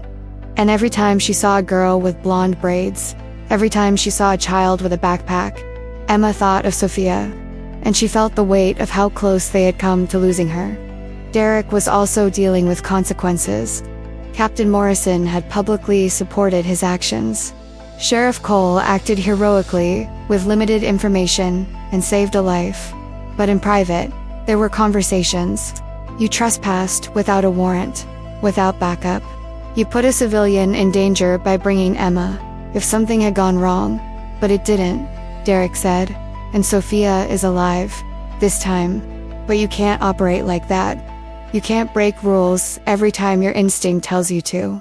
I didn't break rules. Child in danger is probable cause. And I brought Emma because her documentation was crucial. Technically true. But they both knew that Derek had operated in a gray area. And that the next sheriff election, well, they would see. Derek and Emma's journey in the following days was one of orbiting each other. Derek would stop by the library, just checking in. Emma would call him. Just wanted to hear your voice. Fine excuses for contact they both needed, but neither knew how to ask for it directly. And then, a week after the rescue, Derek showed up at the library at the end of the day. Want to have dinner? Real food? Not gas station coffee. Emma looked at him, and saw not sheriff. She saw a man whose company she had come to depend on. A man who had become important in a way that was frightening because it was so profound. Yes, I'd like to. They went to a small restaurant outside of town, a place where nobody knew them, where they could just be Derek and Emma, not sheriff and witness, not heroes of the story, just two people who had been through hell together. "How are you?" Derek asked, as they sat down. "Honestly, I don't know. You should be relieved. Sophia is safe. David is in jail. She's been vindicated. But I just feel empty. You spent months in survival mode, fighting. Now that the fight is over, your body and mind need to process.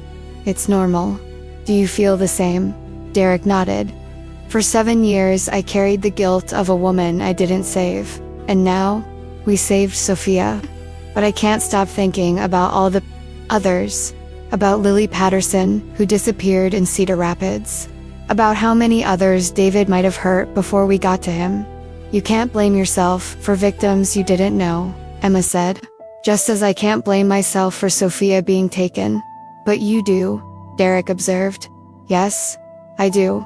Because if I had done more, if I had been more convincing, if the city had listened. So we both carry guilt that we shouldn't carry. The revelation that they were both struggling, that they were both processing trauma, created space for vulnerability, for honesty that goes beyond work partners. I don't sleep well, Emma admitted. I stay awake thinking about what could have happened. I see Sophia in my dreams. I see Sarah Hutchins. I see everyone I couldn't save. Me too, Derek said. And I woke up thinking about you, wondering if you're okay, if you need anything. He stopped. Because the next words were big. They changed everything. If you're as alone as I am. Emma looked at him, really looked, and saw a man who was strong but vulnerable. Protective but needing to be protected too. An ally but maybe something more. I'm not alone when I'm with you, she said. And Derek, hearing that, felt a pang in his chest, because he felt the same. Emma, I don't know what this is, what we are. But I know that in the last few months, working with you, fighting by your side, getting to know you, it's changed something. And when I think about going back to normal life, a life where I don't see you every day, where we're not working together, I don't want to either, Emma admitted. But I'm afraid that this is just trauma connecting us. That when everything calms down, when we process everything, we'll realize there's nothing real there. Or, Derek said, taking her hand across the table, we'll realize that precisely because we've been through worse together, because we've seen each other in our most vulnerable moments, and still chose to stay. This is more real than anything we've built under perfect circumstances. The connection between them, built over months of struggle and shared vulnerability, crystallized in that touch. It wasn't explosive romance. It wasn't dramatic passion. It was something deeper. It was the recognition that they had found a partner in each other. Someone who understood. Someone who didn't judge. Someone who saw and still chose to stay. So what do we do? Emma asked. We try. Slowly. Without pressure. But we try to see who we are outside of the crisis. If there's something there when we're not fighting for lives, I'd like that, Emma said. And although it didn't solve everything, although there was still trauma to process and questions to answer, it was a beginning. It was a conscious choice not to let the connection die just because the crisis that united them was over. It was faith that what they had built was strong enough to exist in the light of day, not just in the darkness of emergency. Comment below. When a connection is born in crisis, when it's tested under extreme conditions before having a chance to grow naturally, does that make it stronger, or does it mean you'll never know what it would be like without trauma? Now I want to delve even deeper into this subject, because the resolution of the David Mitchell case was not the happy ending that headlines proclaimed. It was a partial resolution, messy, complicated, with wins and losses mixed in ways that no media narrative could adequately capture. And in the following months, while David awaited trial, while the investigation deepened, even more disturbing truths came to light. The forensic investigation of David's laptop revealed something that made Derek's blood run cold. It wasn't just photos of Sophia, Tommy, and Lily. There were hundreds of photos of children in multiple cities, meticulously organized by location, age, physical characteristics. It was a catalog. It was a predator's collection that had operated for much longer than anyone imagined. "We need to talk," Derek told Emma 3 weeks after his arrest. They had met regularly since that dinner. Breakfast before work, lunches when they could, dinners where they talked for hours, deliberately building something, slowly, but this was different. His tone was serious, professional, and Emma knew it wasn't good news. They met in his office. Derek closed the door, placed his laptop on the desk. "This is going to be hard to see, but you deserve to know. You deserve to understand the extent of what we prevented." He turned the laptop, showed folders, each one labeled by city, each one filled with photos. "How many children?" Emma asked, her voice trembling. 463 unique individuals. Across 8 years, 6 states. The number was impossible, devastating. Emma felt nauseous. "And Lily Patterson, the girl who disappeared in Cedar Rapids?" Derek nodded slowly. "We found photos of her. Lots of photos. Taken in the weeks before she disappeared. And, Emma, there were more files. Videos. I'm not going to show them. But they confirmed that David was involved in her disappearance." Emma's expression shifted from shock to horror. "So he killed her, and he was free for years afterward, doing the same to others. We don't have proof of other fatalities. But the pattern suggests, yes, there are probably more we don't know about. What if they had listened to me sooner? If the city had acted when I started reporting?" "Emma, no." Derek interrupted firmly. "Don't do that. Don't put that on yourself. You did everything right. Everything. The system failed. Society didn't want to see. Not you. But how many children suffered in the months between when I started warning and when we finally acted?" It was a question without a good answer. Because Emma was right. There was a delay. A delay that cost not Sophia's life, she had been saved, but her peace of mind, trauma, she would carry. Derek took Emma's hands. "You saved Sophia. And your documentation, your persistence, gave the FBI everything they need to connect David to multiple cases.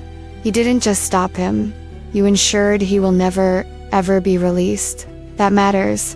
That counts." But for Emma, it didn't seem enough. It seemed like half a victory. Because yes, David was in prison. But the scars he had left on Sophia, on countless other children, on families that would never have closure because victims were never found, those remained. David Mitchell's trial began for months after his arrest. The prosecution had an overwhelming case.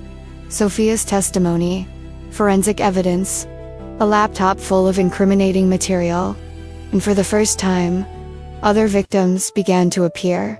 Not children, but parents. Parents of children David had photographed in other cities. Parents who hadn't known at the time, who had thought he was a legitimate photographer, and who now, seeing photos of their own children on his laptop, realized how close they had come to tragedy. Emma was called to testify.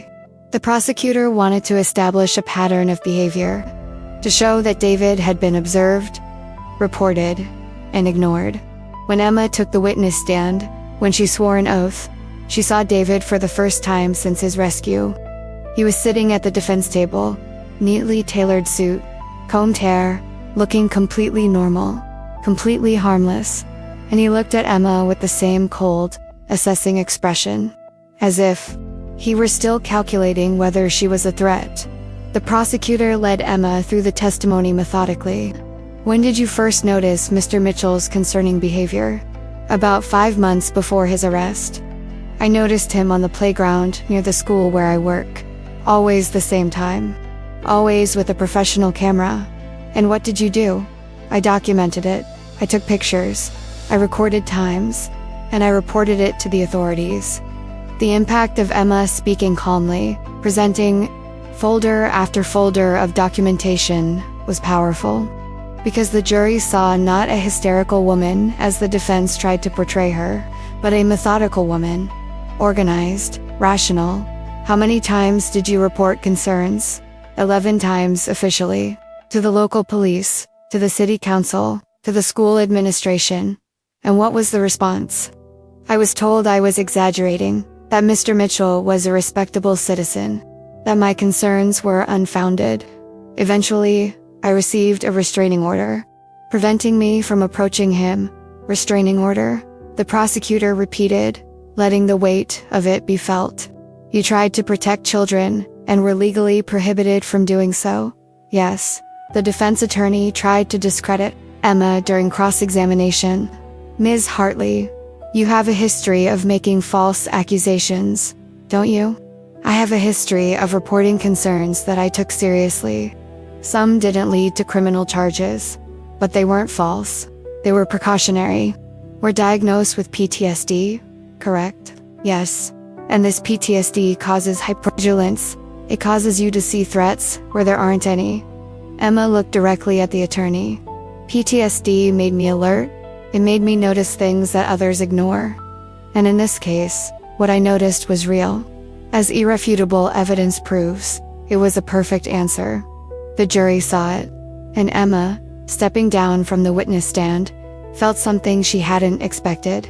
Peace, not happiness, but the peace of knowing she had told the truth, that she had been heard, finally, completely. Derek also testified about the investigation, about finding David's history in multiple cities, about the rescue, and about Emma's crucial role in documenting the case. Without the information Mrs. Hartley collected, we wouldn't have found Sophia in time, he said. Her persistence, her refusal to give up even when discredited, saved this child's life. The jury deliberated for 3 hours. Verdict: guilty on all charges. Kidnapping, false imprisonment, multiple charges related to laptop material. And then, based on additional evidence from Cedar Rapids, David was charged in Lily Patterson's case as well. Sentencing came 2 weeks later. The judge showed no mercy. Mr. Mitchell, you operated as a predator for years. You exploited the system. You manipulated perceptions. And you caused immeasurable harm. This court sentences you to life imprisonment without the possibility of parole. David didn't react. He just sat there, blank expression, as if the verdict were a minor inconvenience. The revelation that David would never show remorse, never fully acknowledge what he had done, was disturbing. But it was also final. He was in prison, permanently. Emma was in the courtroom when the sentence was read, and when it was over, when David was taken away, she turned to Derek sitting beside her and said, "It's over. Yes, it's over." But they both knew it wasn't. Not really. Because Sophia still had nightmares. The Reed family was in therapy. Emma still saw danger in the shadows. Derek still carried guilt. The case was legally resolved, but emotionally, psychologically, healing would take much longer. In the days following the sentencing, life began to normalize. Emma fully returned to work. Derek returned to regular patrols, and they continued seeing each other. Regularly, deliberately, discovering who they were outside of crisis. And slowly, very slowly, they began to see that the connection between them wasn't just trauma. It was genuine respect. It was admiration for each other's strength. It was an attraction that had grown amidst adversity, but existed independently of it. There was a moment, 6 months after the trial, when Derek took Emma for a hike on a local trail. A beautiful, peaceful place. And when they stopped at the top, looking down at the valley below, he said, "I love you. And I know it's complicated. I know we started under impossible circumstances, but what I feel for you is real. And it's not because you saved me, or because we saved Sophia. It's because you're the bravest person I know, and I want to build a life with you. If you want that too." Emma looked at him, and for the first time in years, she allowed herself to wait. She allowed herself to believe that she deserved to be loved, that she could trust, that she could build something good from the ashes of trauma. "I love you too," she said, "and yes, I want that too. Now I want to delve even deeper into this subject, because that confession of love at the top of the trail, that moment of finally consciously choosing each other, should have been the end of the story. It should have been the moment where Emma and Derek walked off into the sunset and lived happily ever after. But real life doesn't work that way. And especially not when you expose a monster that was part of something much bigger. The revelation came on an ordinary Tuesday, 8 months after David's sentencing. Emma was in the library organizing returns when Derek walked in, and she knew immediately from his face that something was wrong. Not wrong like a bad day at work. Wrong like the world we thought was safe isn't. "I need to talk to you. Now, in private." His tone didn't allow for argument. Emma followed him to her small office. She closed the door, and Derek pulled out his laptop. "The FBI came to see me today about the David Mitchell case, specifically about his laptop." Emma felt her stomach clench. "What about him? Remember how we found hundreds of photos of children, meticulously cataloged? Yes, horrible, but evidence that convicted him. There was more in the files, more than the FBI was processing. It took months to break all the encryption, and when they finally did," Derek paused, clearly struggling with how to say the next part. "Emma, there were emails, lots of emails, coordination with others." The transformation in Emma's expression from confusion to horror was gradual. Others? Others what? Other predators. This wasn't a solo operation. David was part of a network of people sharing photos, sharing information about children, coordinating Jesus, Emma, coordinating surveillance and target identification. Emma had to sit down. How many? The FBI identified at least 15 different people in David's communications, spread across 7 states. Some are photographers like him. Others have jobs that give them access to children teachers, sports coaches, volunteers. They used David as a scout. He identified vulnerable children, children with parents who worked long hours, children who walked alone, and he shared information. The impact of that information was physical. Emma felt the room spin. So Sophia. She wasn't a random target of David's. She was identified and the information was shared with the entire network. Yes, and Emma. Derek took her hands. "Your name is in the emails. They know who you are. They know you were the one who documented David, who persisted when no one else believed, who finally exposed him. And some of the most recent emails sent after David's arrest specifically mention you, saying what Emma barely managed to ask, saying that you're trouble, that someone needs to deal with you, that an example needs to be set to discourage others from being so persistent." Emma felt a terror she hadn't felt since the night David left a note in her car. But this was worse, because it wasn't just one predator, it was an entire network. An organization that had operated for years, and that now saw her as a threat. What is the FBI doing? Massive operation, coordinated across multiple jurisdictions. They've already arrested 3 of the 15 people, but others are still out there, and at least 2 are in our state. One of them, 90 minutes from here. Derek looked directly into her eyes. "Emma, you're in danger. Real and immediate danger. And the FBI wants to put you in witness protection." "Witness protection," Emma repeated. "You mean, disappear? New identity? Leave everything behind?" The revelation that he would potentially have to abandon the life he had rebuilt, the job he loved, the city where he had finally found peace, was devastating. Not forever, just until the network is completely dismantled, until everyone is arrested. The FBI estimates 6 months to a year. "A year," Emma said. "And you, and us." That was the question Derek was dreading, because he didn't have a good answer. "I can't go with you, not officially. I have work here, responsibilities." "But Emma," he squeezed her hand, "I'm not going to lose you. Not now, not after everything. We'll find a way." "How?" "If I'm in witness protection, I can't have contact with my old life. I can't call. I can't. I know. And that's why I'm proposing something different. Derek took a deep breath. The FBI offered formal protection. But I have an alternative. Let me protect you. Personally, we can go somewhere remote, a place no one knows, and I'll stay with you, 24/7, until the network is dismantled. Derek, you can't abandon your life for me. Your job, your career.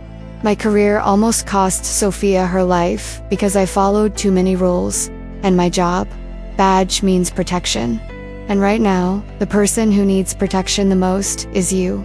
So yes, I can, and I will. Emma looked at the man she loved, a man willing to sacrifice everything again, but this time not out of duty, out of choice, out of love. And if something happens, what if they find us? Then we face it together, like we always have.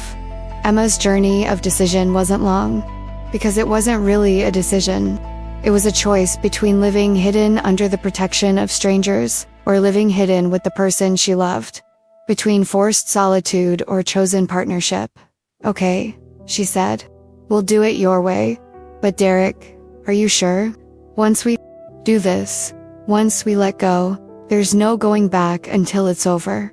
Are you willing to give it all up? For you? Yes, without hesitation. And Emma, hearing that, felt something she wasn't sure she'd feel again after everything she'd been through. She felt safe. Not because danger was gone. Danger was more real than ever. But because she wasn't facing it alone. Because Derek had chosen to stay. He had chosen her. And that choice meant more than any promise or declaration could. They had 3 days. To prepare, Derek requested personal leave officially due to stress related to the Mitchell case. The captain wasn't happy, but approved. Emma quit her job at the library. She couldn't say why, just that she needed to go. Director Donovan accepted with confusion, but without questioning much. And then Emma and Derek disappeared. Not into formal federal protection, but into a remote cabin that a friend of Derek's owned, 5 hours north. In the mountains, no close neighbors, no easy to address, a place where they could be ghosts for as long as necessary. The first week was strange, living together, 24 hours a day, no work, no distractions, just them.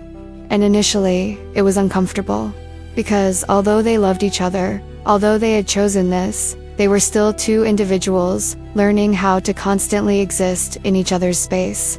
But slowly, they found a rhythm. Mornings were for Derek making coffee while Emma read. Afternoons were for walks, when Derek determined it was safe. Evenings were for cooking together, talking, sometimes just sitting in comfortable silence.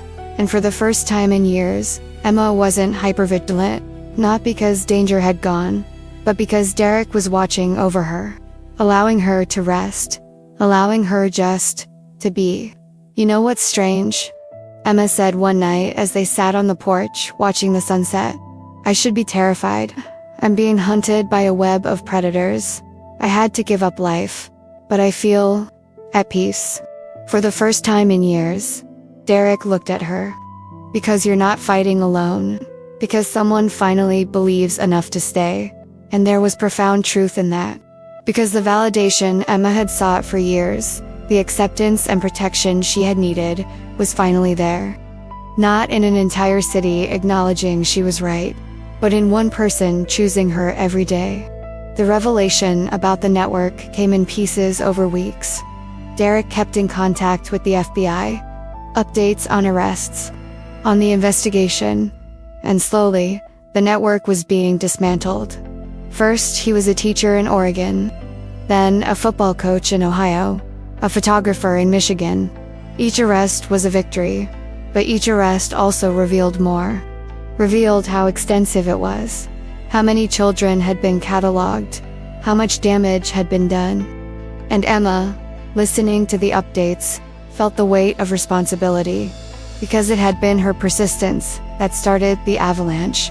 It had been her refusal to remain silent that first exposed David, then the entire network. You saved countless children, Derek said, expressing guilt. Without you, they'd all still be operating. But I also put myself on a target, and you, by association, and I chose that. Nobody forced me. I chose it because it's the right thing to do. And because you're worth protecting. For months in isolation. For months of living in a cabin. Of existing outside of time. And then the call came. The FBI had made the final arrests. All 15 identified were in custody. The threat had receded. You can go back, the agent said. It's safe now.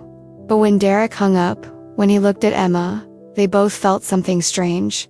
Not pure relief, but also apprehension. Because they had built something there.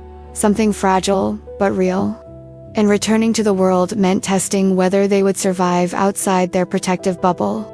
And this is where their journey ends, for now. Not because the story is over, stories like this never truly end neatly and perfectly. They continue. They evolve. Emma and Derek returned to the city. They returned to the life they had left behind. But they weren't the same people. Emma returned to the library. Principal Donovan welcomed her back, without questions, and Derek returned to his badge. But both carried something new. They carried the certainty that together, they could face anything. They carried scars from months hidden away. And they carried a love that had been tested in every possible way and had survived. Sophia Reed is growing up, still in therapy, still processing, but alive. And her family now knows that safety doesn't come from ignoring danger. It comes from listening to people like Emma who see what others don't want to see. The network David was part of, dismantled. 15 people arrested. Multiple life sentences. And the search continues, because where there are 15, there may be more. The FBI is still digging. You're still following trails. And Emma, when asked if she will testify in future trials, doesn't hesitate. Yes, always yes. Because children deserve to have someone fighting for them. And Derek, he's running for re-election as sheriff in 6 months. Polls show he'll win. Because the city has learned the hard way that sometimes doing the right thing means breaking rules. It means listening when it's uncomfortable. It means believing when it's inconvenient. And Derek has become a symbol of that. Not perfect, but willing to risk everything to protect. As for Emma and Derek as a couple, they moved in together. Small apartment outside the city center. Nothing fancy, but theirs. And they're learning how to live not in crisis, but in normalcy. How to have discussions about who washes the dishes instead of how to survive. How to build a future instead of just surviving the present. And it's hard sometimes. Because trauma doesn't just disappear because the danger has passed. But they're trying. Together. If this kind of story resonates with you, if you want to keep following stories about people who see truth when no one else wants to hear it. About protecting even when it costs everything. About love built not on perfection but on conscious choice, day after day. Subscribing here is the way to continue walking with me. Because every week, I bring stories like this. Stories about ordinary people facing impossible situations. About systems failing but individuals not failing. About the courage to continue even when everyone tells you to stop. Comment below. I'm with you until the end. I read every comment, every word. And I want to know if Emma and Derek resonated with you the same way they resonated with me. If you felt frustration when no one believed her. If you felt relief when Derek finally listened. If you believe that sometimes the right person is the one who stays when everyone else leaves. And if this touched you in any way, if at any point you felt what it's like to not be believed when you're telling the truth, or what it's like to finally have someone validate an instinct that everyone else called paranoia. Leave a like so I know. Because these stories are about connection. And the like tells me that you felt it. That Emma's journey from a discredited woman to a vindicated woman resonated with you. That you understand that courage sometimes seems like just a stubborn refusal to stay silent. There's a video over here that continues in the same vein. Another story about a woman trying to warn about danger. About a sheriff who has to choose between protocol and conscience. About love growing amidst an impossible struggle. Click and follow along with me there. Because the journey doesn't end. It just changes characters. setting, but always with the same truth at its core. That being heard is a basic right. That real protection means believing before tragedy, not after. And that sometimes, one person believing is the difference between giving up and continuing to fight. See you soon.